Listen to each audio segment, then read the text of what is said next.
கர்த்தருடைய பரிசுத்த நாமத்துக்கு மகிமை உண்டாவதாக. இன்றைய தினத்துல காலை வேளையில் உங்கள் ஒவ்வொருவரையும் சந்திப்பதில் மிகுந்த மகிழ்ச்சி அடைகிறேன். இன்றைக்கு நாம பார்க்கிற வசனம் சங்கீதம் 66:9. அவர் நம்முடைய கால்களை தள்ளாட ஒட்டாமல் நம்முடைய ஆத்மாவை உயிரோடே வைக்கிறார். பாருங்க, சங்கீதக்காரன் அழகா பாடியிருக்கிறார். எப்படி பாடியிருக்கிறார் என்றால், நம்முடைய கால்களை தள்ளாட ஒட்டாமல். அநேக நேரங்களில் நம்முடைய சூழ்நிலைகள் நிமித்தம் நம்ம கால்கள் என்னாகி விடுகிறது என்று பார்க்கும்போது தள்ளாடி விடுகிறது. நம்ம வழி எதுல போறோன்றதே தெரியாத அளவுக்கு நமக்கு நம்முடைய வாழ்க்கையில ஒரு தள்ளாட்டம் வந்து விடுகிறதை நம்ம காண முடிகிறது.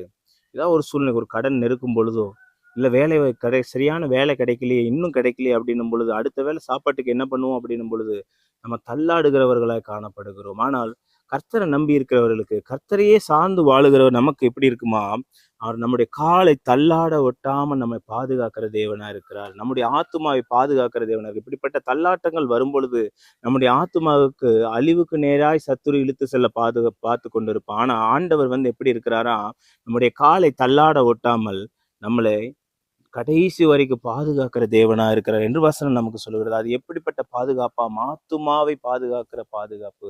எந்த விதத்தில் மாம்சத்துல ஒரு சில போராட்டங்கள் உங்க வாழ்க்கையில வந்தது உண்மைதான். ஆனா வசனம் சொல்லுகிறது, உங்கள் ஆத்துமாவை பாதுகாக்கிறதற்கு அவர் மாத்திரமே வல்லமை உள்ள தேவனா இருக்கிறார். அவர் எந்த ஒரு பொல்லாத சத்துருவின் கையில ஒப்புக்கொடாமல், துஷ்டர்களின் கையில ஒப்புக்கொடாமல், நம்முடைய காலை தள்ளாட ஒட்டாமல் ஆண்டவர் நம்முடைய ஆத்துமாவை ஜீவனோட பாதுகாக்கிற தேவனா இருக்கிறார். அந்த தேவனை நீங்க எப்பொழுதும் நம்பிக்கையாய் விசுவாசமாய் காணப்படும் பொழுது உங்கள் கால் என்றைக்கும் தள்ளாடுவதில்லை, உங்கள் கால் என்றைக்கும் நிலைத்து நிற்கும் என்பதுல ஒரு துளி கூட சந்தேகம் இல்லை. உங்கள் நிச்சயமா ஆண்டவர் செம்மையான பாதையில நடத்த வல்லமை உள்ள தேவனா இருக்கிறார். உங்கள் காலை தள்ளாட ஒட்டாமல் அவங்களை ஆசீர்வதித்து உங்களை மேன்மைப்படுத்தி உங்களை உயர்த்த தள்ள வல்லவராக இருக்கிறார். அதனால நீங்க கலங்கி போகாம, சோர்ந்து போகாம, அவரை எப்பொழுது நோக்கி பார்க்கிறவர்களா இருப்பீர்களானால் ஆண்டவர் உங்களை அப்படியாய் வழி நடத்தி உங்கள் ஆத்துமாவை உயிரோட காப்பாற்றுகிற தேவனா இருக்கிறார். கண்களை மூடி ஜெபிக்கலாம். இரக்கமும் கிருபை நிறைந்த நல்ல ஆண்டவரே, கேட்டுக்கொண்டு இருக்கிற வார்த்தையை அப்பா ஒவ்வொரு பிள்ளைகள் மேலும் அப்பா பழிக்கும்படியாய் ஜெபிக்கிறோம்.